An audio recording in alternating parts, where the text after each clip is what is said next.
Hey y'all, it's Director Brooke Paup with the Texas Water Development Board. I'm really happy to be presenting to the Water College today. I wish I was in Lubbock where I could see all of y'all in person. Feels like yesterday I was in Lubbock last January, and I got to interact and mingle and do all those great pre-COVID things that we just don't get to do right now. Pretty soon, hopefully travel will kick back up and I will get back to wonderful Region O again. But as of right now, I am, of course, at home in Austin, Texas. And I apologize in advance if you hear a dog, a husband, kids, lots of kids, neighbors, doorbells. It's my circus, my monkeys, and unfortunately, my reality, as I know it is many of y'all's reality too. So I thought I would give a very brief and high-level update on what the agency's been doing. We have a new mission statement at the Texas Water Development Board, and I love it. It's to lead the state's efforts in ensuring a secure water future for Texas and its citizens. Pretty to the point, honestly. But basically, my focus as a board member is to make sure that the state has resources and funding it needs to build and maintain water infrastructure to sustain the state's unprecedented growth. So the state pre-COVID was growing by 1,000 citizens a day. And I think, honestly, that number is holding right now. I think post-COVID, that number will actually rise. We can't support that continued increase in our population without a significant investment in our infrastructure. Can you imagine having to deal with lockdowns and stay-at-home orders if our water infrastructure was failing us? Wouldn't have been possible. So there is no Texas miracle without water. So how do we sustain that growth and manage our infrastructure? Well, we do it in 3 different ways at the board. We fulfill our mission using water science and data, water planning, and water finance. The science, of course, is where's the water, how much is there, and what's the quality. The planning, we use a bottoms-up approach, which began the passage of SB 1 in 1997. That planning process really incorporates population projections, which areas can expect the fastest growth, and we identify the areas with potential shortages, and we plan accordingly. And then financing, we fund all sorts of water infrastructure projects. We fund wastewater, flood mitigation, water supply.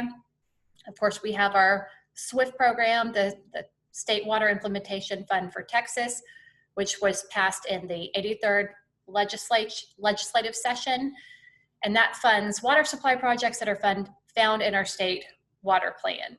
And we like to say at the board is potentially the only entity in the world that links long-term water planning with incentive financing. So I've been getting a lot of questions about COVID-19 impacts to TWDB.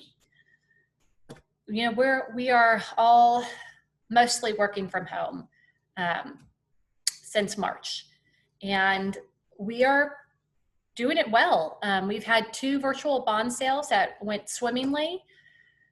It's largely been business as usual.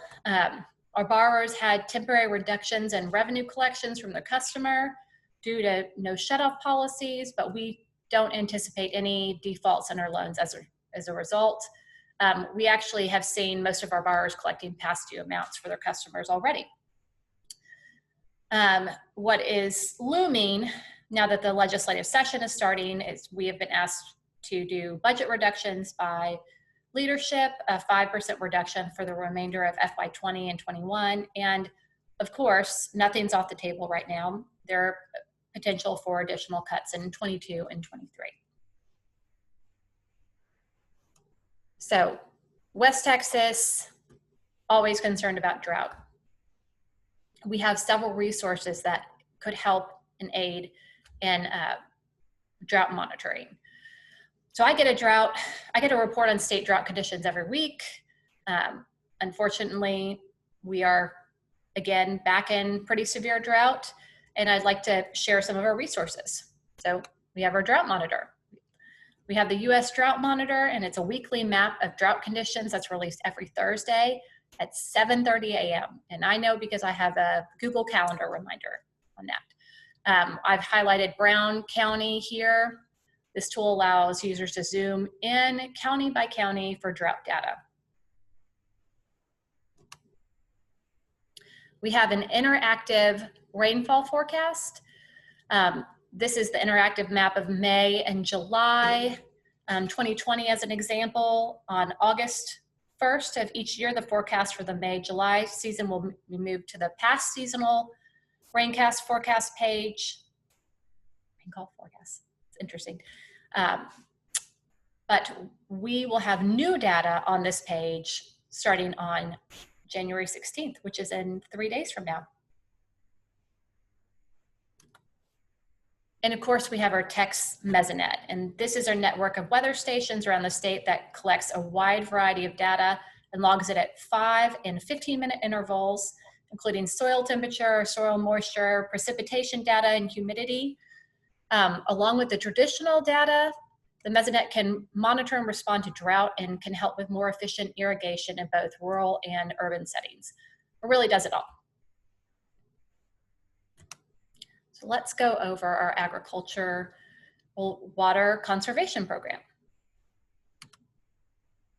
So I don't have to tell anyone in this room, but the demand for irrigation water in Texas, especially Region O, is greater than the existing supply that we have to fulfill. The red bar here roughly represents the difference between these two amounts or the need for additional water. The green bar shows which strategies in the ag community plans to implement in order to partially reduce that shortfall. I don't think there's any way to fully reduce that shortfall, honestly. But let's focus on the green line that represents demand for irrigation water over the course of the next 50 years. You'll notice that the demand for irrigation water is projected to decrease more significantly than any other water sector in the state. That is a testament to you all, to the stewardship and the innovation of our state's agricultural producers. You have made conservation a priority, and it shows. But again, as the population of Texas continues to grow at a rapid clip, like I said, probably larger than 1,000 new citizens per day soon, you'll see that there's still a significant potential shortage of water for our state's irrigators.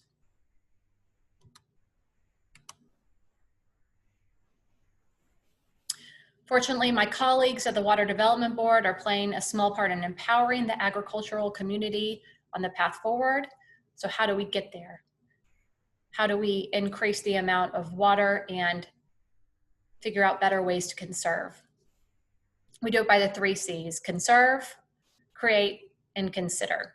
Conserve by promoting and demonstrating the best management practices in water conservation, create opportunities for education and engagement, and consider and research new and innovative technologies.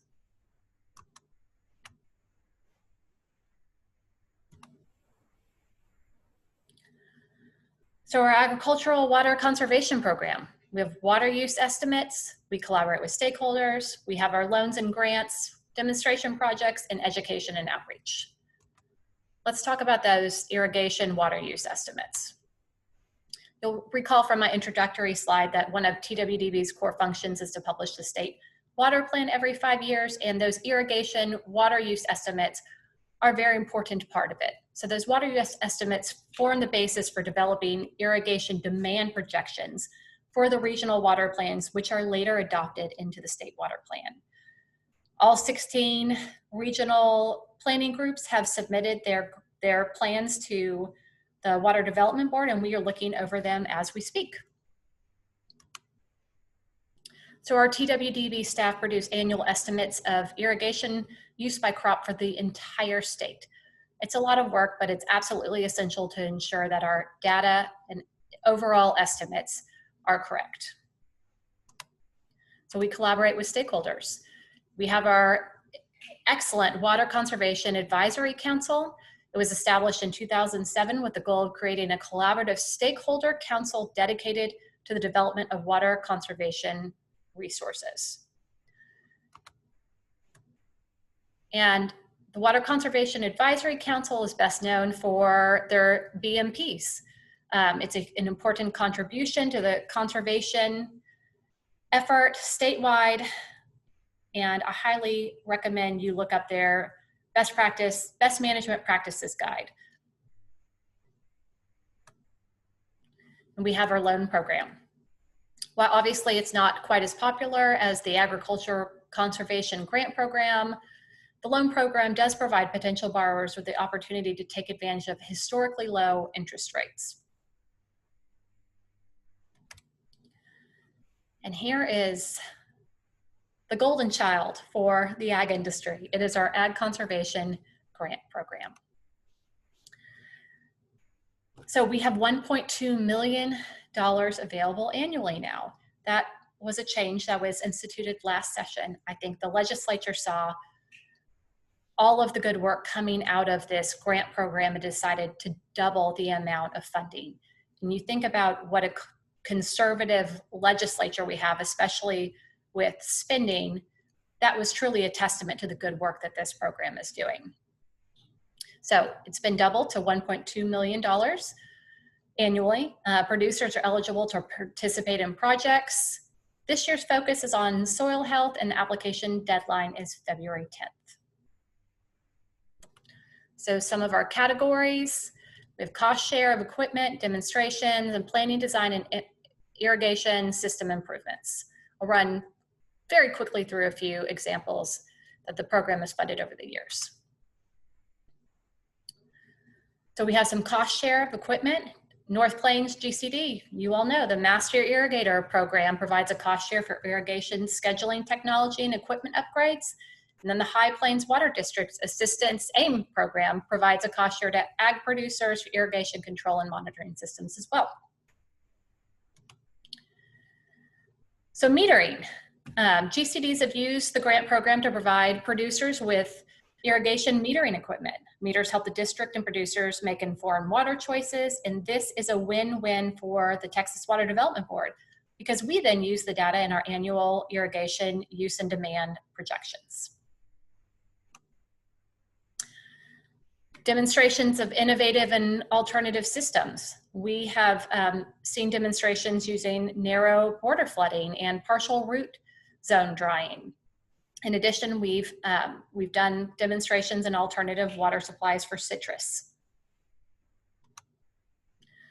And planning and design. Sometimes the hardest part of getting a project up and running is the initial stages of planning and design. So we assist irrigation districts to develop the construction plans, to perform the environmental assessments, which are oftentimes costly and time consuming. And we bring projects through pre-construction phase to shovel ready. The goal of this category is to assist districts in determining feasibility of pursuing the SWIFT program funding. So we have demonstration projects. And of course, we have our Texas A&M AgriLife Research and Extension. This project develops educational programs to promote irrigation application efficiencies. It's fantastic. We expect the water savings of almost 20%. And then of course, we have our Guns Up, Texas Tech, Texas Alliance for Water Conservation. It's a collaborative process from 2005 to present. It is very unique. It is a partnership of area producers, data collection technologies, and collaborating partners that include the university, industries, and government agencies. This project uses on-farm demonstrations of cropping and livestock systems to compare the production practices, technologies, and systems that can maintain individual farm profitability while improving water use efficiency with the goal of extending the life in the Ogallala aquifer by maintaining the viability of local farms and communities. Whew, that's a lot to say. I have personally been out to see these projects, and it is truly incredible what they are doing out there. I learned a lot about irrigation techniques, especially since I am a blonde Aggie attorney. Outreach and education. TWDB pre-COVID was everywhere. We were at every farm show and field day. We offer technical assistance related to grant programs at field days organized by partners. You asked us to come out, we would always come out, but we are in Austin for the time being. So irrigation system improvements, examples of project types that our grant program helps fund: SCADA, automatic gates, canal linings, pipeline replacements. We've done a lot of these in the Valley. They're very successful. And with that, I will conclude my presentation. Again, Director Brooke Paup, the Texas Water Development Board, I am so pleased to have been able to spend my Wednesday afternoon with you all, and I am equally thrilled that I didn't have any children running around screaming. So I guess the threat or bribes worked. Anyways, I do have one more slide. As y'all all know, Cameron Turner, the former manager of the Agricultural Water Conservation Team, one of my favorite human beings ever, has moved on to a different leadership role at the agency, but rest assured you are still in extremely capable hands with Antonio and Kyla. So if you have any questions, I have their contact information, and feel free just to call or email me. Thanks.